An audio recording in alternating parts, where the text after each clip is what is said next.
আমার বান্দাকে আমি ভালোবাসি জানোনি, আমি আমার বান্দাকে এত ভালোবাসি, এত মোহাব্বত করি। ও জিব্রাইল, আমার বান্দাকে তুমিও ভালোবাসো, জুড়ে বলুন সুবহানাল্লাহ। জিব্রাইল আলাইহিস সালাতু ওয়াস সালামকে আল্লাহ রাব্বুল আলামিন বলেন, আমি আমার বান্দাকে ভালোবাসি, তুমিও ভালোবাসো, মোহাব্বত করো। জিব্রাইল আলাইহিস সালাতু ওয়াস সালাম সকল ফেরেশতাদেরকে ডাক দিয়ে বলেন, রে ফেরেশতারা, আল্লাহ রাব্বুল আলামিন বলেছেন জমিনে অমুক গ্রামের ছেলে, অমুক গ্রামের সন্তান, অমুকের সন্তান অমুককে আল্লাহ রাব্বুল আলামিন ভালোবাসেন। আমাকেও হুকুম করেছেন আমি জিব্রাইলের জন্য অমুক বান্দাকে ভালোবাসি, তোমরাও ভালোবাসবে।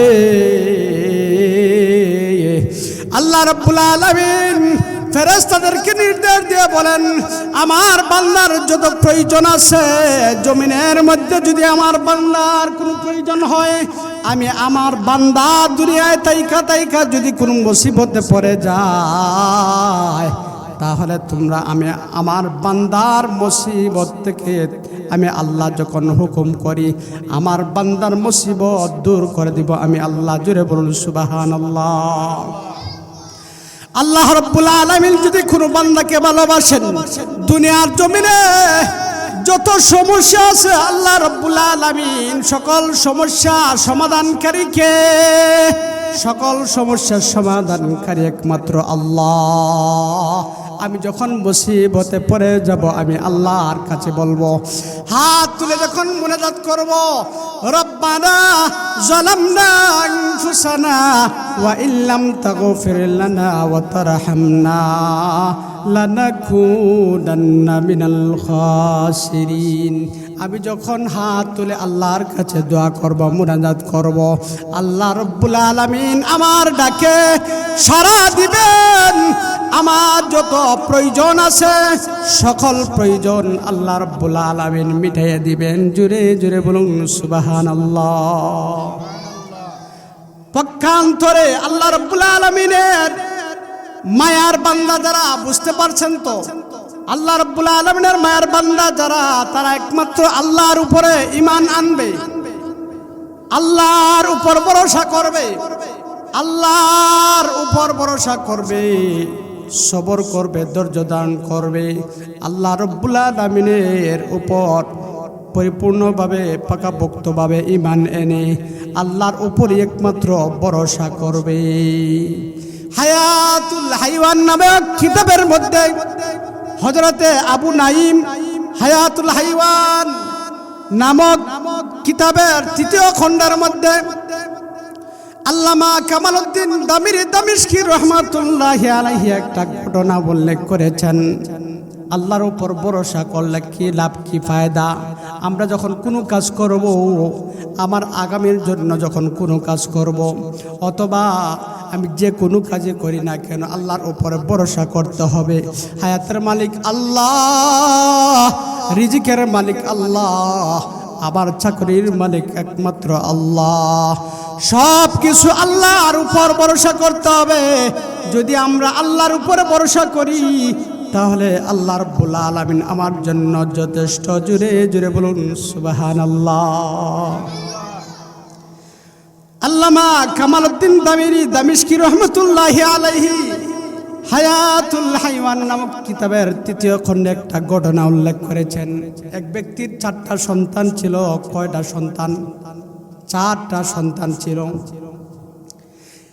4টা সন্তান। যেই ব্যক্তির, ওই ব্যক্তি যখন অসুস্থ হয়ে গেল, অসুস্থ হয়ে যাওয়ার পরে ওনার 4 সন্তানের মধ্যে এক সন্তান দাঁড়াইয়া বলল, বাকি 3 ভাইয়ের উদ্দেশ্যে এই সন্তানটা, এক সন্তান ডাক দিয়ে বলে, রে আমার প্রাণের ভাইয়েরা, বাবার অন্তিম সময় হয়ে গেছে, বাবা বার্ধক্য হয়ে গেছেন, বাবার মরণের সময় হয়ে গেছেন। এখন বাবার সেবা শুশ্রূষার দরকার, বাবাকে খেদমত করতে হবে। তোমরা যদি কেউ বাবার সেবা শুশ্রূষা করে, যদি তোমরা সম্পত্তির মালিক হতে না চাও, তাহলে তোমরা বাবার সেবা শুশ্রূষা করবে।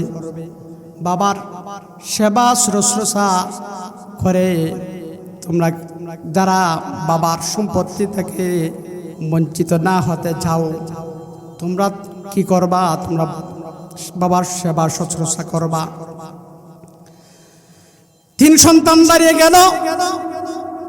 যে সন্তান লক্ষ্য করে বলেছিল, এলান দিয়েছিল যে বাবার সেবা শুশ্রূষা করে তোমরা যারা বাবার সম্পদ নিতে চাও, তোমরা বাবার সেবা শুশ্রূষা করবে না।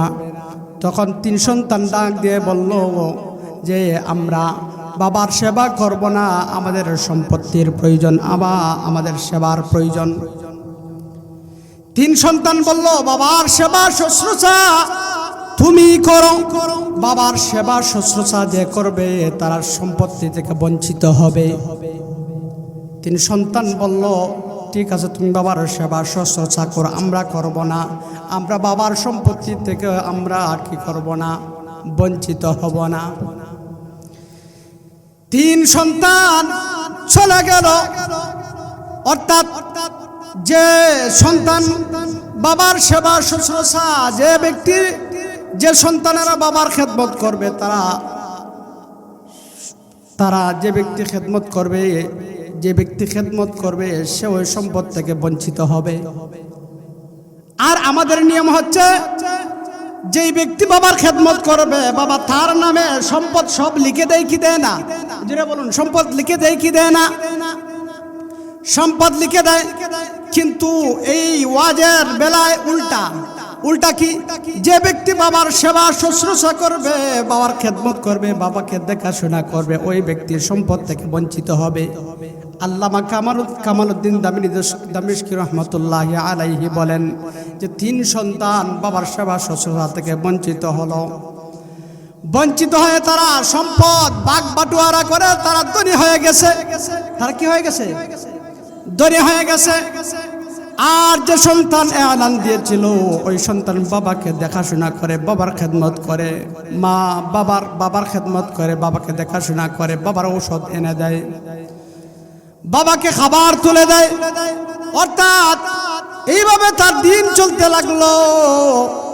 দিন যাইতেছে, রাত্র যাইতেছে।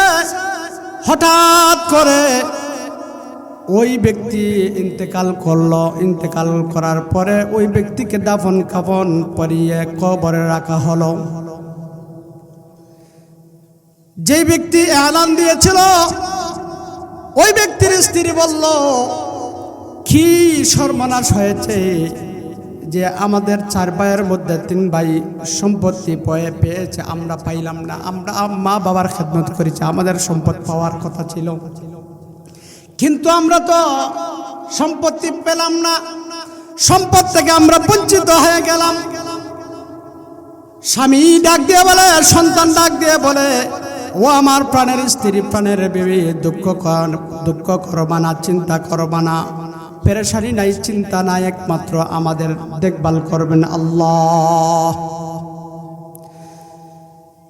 ওই সন্তানটা ডাক দিয়ে বলল, বাবাকে দাফন কাফন পরানোর পরে এইভাবে তার দিন চলতে লাগলো। স্ত্রী পেরেশান। স্ত্রী বলতে লাগলো যে হায় রে, আমরা বাবার সম্পত্তি থেকে আমরা বঞ্চিত হয়ে গেলাম। তারা 3 সন্তানের সম্পদ নিয়ে গেল। এখন আমরা সামনের দিনগুলো আমরা কিভাবে চলবো? দিনপাত কেমনে যাবে? কি করে যাবে? দিনপাত কেমনে কাটবে? চিন্তা করতেছে। সন্তান ডাক দিয়ে বলল, স্ত্রী, প্রাণের স্ত্রী, না না না না, চিন্তা করবা না, পেরেশান করবা না। আল্লাহ রাব্বুল আলামিনের উপর আমার পূর্ণ আস্থা আছে, ভরসা আছে। আল্লাহ রাব্বুল আলামিন একটা ব্যবস্থা করে দিবেন। তখন হঠাৎ করে দেখা যায় দিনপাত যাইতে লাগলো।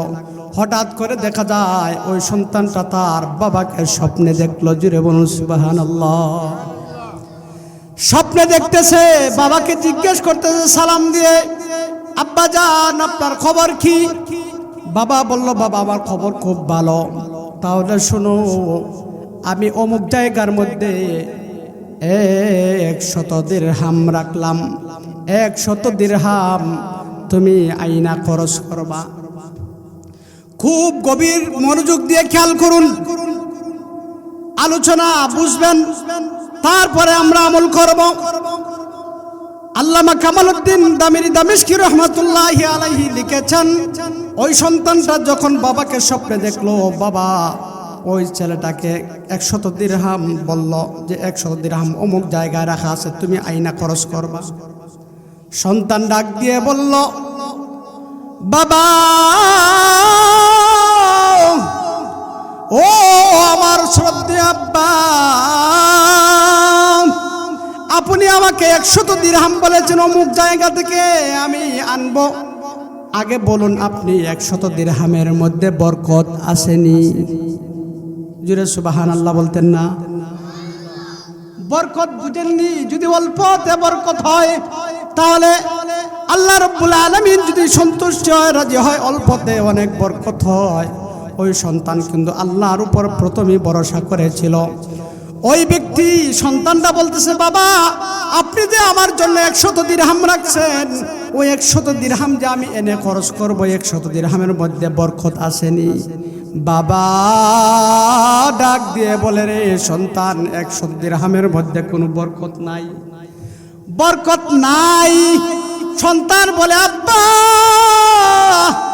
এইরকম 100 দিরহাম নয়, লক্ষ লক্ষ দিরহাম আমার কোনো প্রয়োজন নাই। যে টাকার মধ্যে বরকত নাই, যে টাকার মধ্যে বরকত নাই, এই টাকা আমার কোনো প্রয়োজন নাই। হঠাৎ করে উদাও হয়ে গেলেন।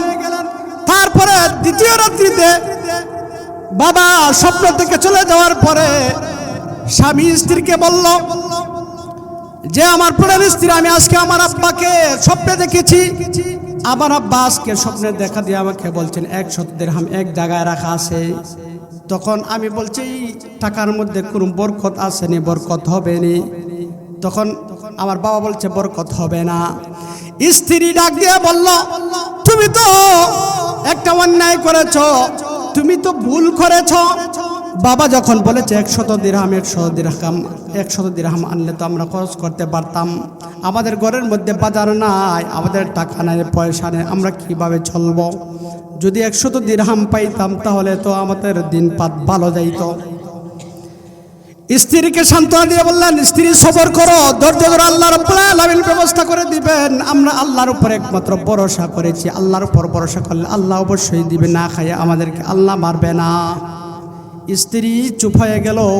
পরের দিন আবার দ্বিতীয় রাত্রিতে আবার বাবাকে স্বপ্ন দেখে। বাবা বলতেছে, বাবা আমি 100 দিরহাম তোমাকে পূর্বে দিয়েছিলাম, 100 দিরহাম তুমি নিলে না। আজকে মাত্র 10 দিরহাম তোমার জন্য অমুক জায়গায় রাখা আছে, 10 দিরহাম তুমি এনে খরচ করবা। সন্তান আবার আগের প্রশ্নই করে বসলো যে, বাবা এই 10 দিরহাম যে আমি আনবো, এই 10 দিরহামের মধ্যে বরকত হবে নি, 10 দিরহামের মধ্যে বরকত হবে নি। বাবা বলল, না, এই 10 দিরহামের মধ্যেও বরকত হবে না। সন্তান বলে, না না, আমার এই টাকার প্রয়োজন নাই। আবার স্বপ্ন থেকে উদাও হয়ে গেল, স্বপ্ন ভেঙে গেল।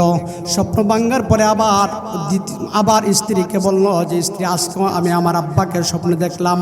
স্ত্রী বলল, 100 দিরহাম নিলা না, তাহলে 10 দিরহাম কেন নিলা না? 10 দিরহাম যদি নিতা তাহলে আমাদের দিনপাত সুন্দর যেত, আমার গ্রহণ করলা না কেন? তুমি তো ভুল করেছ। স্ত্রীকে সান্ত্বনা দিয়ে বললেন যে, স্ত্রী তুমি একটু সবর করো, ধৈর্য ধরো, সবরের ফল মিষ্ট হয়। সবর করলে, ধৈর্য ধারণ করলে আপনি যখন যে কোনো কাজেই আল্লাহর উপর পূর্ণ ইস্তেকামত রাখবেন, পূর্ণ ইস্তেকামত রাখবেন, আল্লাহর উপর ভরসা করবেন, সবর করবেন, ধৈর্য ধারণ করবেন। যদিও ধৈর্য ধারণ করা কঠিন, অনেক কষ্টের হয়, কিন্তু অনেক কষ্টের ফল অতি মিষ্টি হয়। জোরে জোরে বলুন সুবহানাল্লাহ। তারপর দ্বিতীয় রাত্র চলে গেল। তৃতীয় রাত্রিতে আবার বাবাকে স্বপ্নে দেখে। তৃতীয় রাত্রিতে স্বপ্নে দেখার পরে বাবা বলল, আমার প্রিয় সন্তান, আমি অমুক জায়গায় 1 দিরহাম রেখেছি, 1 দিরহাম রেখে এসেছি, তুমি 1 দিরহাম খরচ করবে। সন্তান ডাক দিয়ে আবার পূর্বের মতো প্রশ্ন করলো, বাবা আমি যে 1 দিরহাম আনবো, ওই 1 দিরহামের মধ্যে বরকত হবে নি, বরকত আসেনি। বাবা ডাক দিয়ে বলল, রে বাবা, 1 দিরহামের মধ্যে বরকত আছে, অবশ্যই বরকত আছে। এই 1 দিরহামের মধ্যে অসংখ্য বরকত আছে। তুমি 1 দিরহাম খুঁড়িয়ে আনো, আল্লাহ রাব্বুল আলামিন বরকত দিবেন। ওই ব্যক্তি বাবার কথা অনুযায়ী যে জায়গার কথা বলেছেন, সেই জায়গায় গিয়া 1 দিরহাম আনলো। 1 দিরহাম আনার পরে 1 দিরহাম খুঁড়িয়ে পাওয়ার পরে অনেক খুশি হয়ে গেল, আনন্দ হয়ে গেল। স্ত্রীকে বলল, প্রাণের স্ত্রী, বাবা আজকে 1 দিরহাম দিয়েছে। এই আমার আব্বাজান বলেছে 1 দিরহামই নাকি বরকত হবে। তাহলে আসো দেখি কি বরকত হয়। আজান হয়ে যাচ্ছে, সম্মানিত হাজিরিন, আজান হয়ে যাচ্ছে। আমার আলোচনা এখানেই শেষ করলাম। আল্লাহ রাব্বুল আলামিন যদি কোনো সময় আমাকে সুযোগ দেন, তাহলে আমি বাকি অংশটুকু আলোচনা করব। আল্লাহ রাব্বুল আলামিন আমাদের সবাইকে আলোচনার উপর আমল করার তৌফিক দান করুক। সকল বলে রে জিব্রাইল, আসো আসো, আমি ওই আমার অমুক বান্দাকে ভালোবাসি। আমার বান্দার দুনিয়ায় তাইকা আমি আল্লাহর জিকির করে, আমি আল্লাহর কালাম শরীফ পড়ে, আমি আল্লাহর ইবাদত বন্দেগী করে। সাইয়্যিদিনা ওয়া মাওলানা মুহাম্মদ ওয়া আলা আলিহি ওয়া আসহাবিহি ওয়া সাল্লাম। সাল্লাল্লাহু আলা সাইয়্যিদিনা ওয়া মাওলানা মুহাম্মদ وعلى آله وأصحابه وسلم। আলহামদুলিল্লাহ, বালিহাটা জামে মসজিদের উদ্যোগে ঐতিহাসিক তাফসীরুল কোরআন মহাসম্মেলনের সম্মানিত সভাপতি সাহেব দিগর হযরত উলামায়ে কেরাম, মুআজ্জাজ মুকাররম উলামায়ে কেরাম, পর্দার অন্তরালে অবস্থানরতা অত্যন্ত শ্রদ্ধেয় মা বোনেরা, মহান আল্লাহ রাব্বুল আলামিনের দরবারে অসংখ্য অগণিত শুকরিয়া যে মহান আল্লাহ রাব্বুল আলামিন আজকে আমাদেরকে অত্যন্ত মায়া এবং দয়া করে অনুগ্রহ করে বড় ভালোবেসে তাফসীরুল কোরআন মাহফিলে আসার বসার তৌফিক দিয়েছেন। এই জন্য আল্লাহর দরবারে কালিমাতু শুকর আদায় করি, জুড়ে বলি আলহামদুলিল্লাহ। আমরা বর্তমানে দুনিয়াতে অবস্থান করছি। আমরা বর্তমানে কোথায় অবস্থান করছি? দুনিয়াতে। আজকে আমরা বালিহাটা জামে মসজিদের উদ্যোগে ওয়াজ মাহফিলে আমরা যারা আসব, বসব, যারা আলোচনা শুনব, সবার ইবাদত হবে, নেক আমল হবে। আমরা সবাই সওয়াবের ভাগীদার হব। এই সওয়াব দিয়া, নেকি দিয়া আমরা জান্নাতে যাব। জোরে বলুন সুবহানাল্লাহ। হাশরের ময়দানে একটা নেকির জন্য মানুষের কাছে ঘুরবে, মা বাবা ভাই বোন আত্মীয় স্বজন সবার কাছে কাছে ঘুরবে, কিন্তু একটা নেকি পাওয়া যাবে না। কেন পাওয়া যাবে না? যে আমি যদি একটা নেকি দিয়ে দেই, তাহলে না জানি আমি হাশরের ময়দানে আল্লাহর আদালতের খাটগড়ায় আমাকে না জানি একটা নেকির অভাবে জাহান্নামে যেতে হয়। এই জন্য এই ভয়ে নেকি দিতে চাইবে না। তো দুনিয়ায় তাইকা যারা আখিরাতের চিন্তা, আখিরাতের ফিকির করে, তারাই দুনিয়াতে বুদ্ধিমান। যারা দুনিয়ায় তাইকা আখিরাতের চিন্তা, আখিরাতের ফিকির করে, তারাই কি বুদ্ধিমান। আমরা যারা মুসলমান আছি, আমাদেরকে বেশি বেশি নেক আমল করতে হবে। এখন তো আমরা নেক আমল ছেড়ে দিয়েছি। শয়তান আমাদেরকে গাফেল করে ফেলছে, আমরা কি করছি? নেক আমল থেকে আমরা দূরে সরে গিয়েছি। দূরে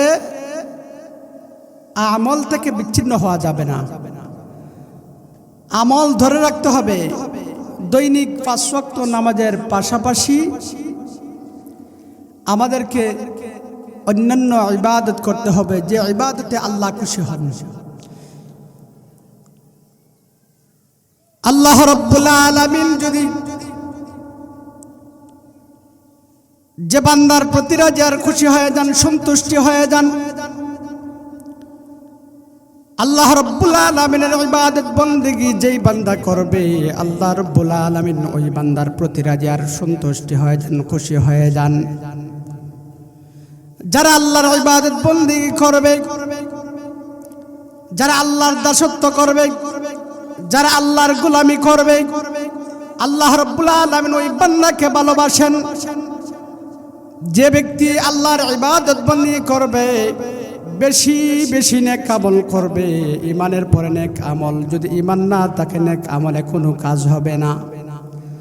তাহলে আসুন আমরা মুসলমান, আমরা বলেছি আমানতু বিল্লাহ, আল্লাহর উপর ঈমান এনেছি, ওয়া মালাইকাতিহি, ফেরেশতাদের উপর ঈমান এনেছি, ওয়া কুতুবিহি, সমস্ত আসমান কিতাব, আসমানি কিতাবের উপর আমরা ঈমান এনেছি, ওয়া কুতুবিহি ওয়া রুসুলিহি, সকল নবী রাসূলের উপর আমরা ঈমান এনেছি, ওয়াল ইয়াউমিল আখিরি, শেষ দিবসের উপর আমরা ঈমান এনেছি। ইমানে মুফাসসালে বর্ণিত, আমরা মক্তবে গিয়ে পড়েছি ইমানে মুফাসসাল। এই ইমানে মুফাসসালে বর্ণিত 7টি বিষয়ের উপর আমরা যারা ঈমান এনেছি, ঈমানের 77টা শাখা আছে। আল্লাহ রাব্বুল আলামিন যে জিনিসের উপর ঈমান আনার কথা বলেছেন, সকল জিনিসের উপর আমরা ঈমান এনেছি। আমরা যারা নেক আমল করি, আল্লাহ রাব্বুল আলামিন নেক আমল করনেওয়ালাকে আল্লাহ বড় ভালোবাসেন। জুড়ে বলুন সুবহানাল্লাহ।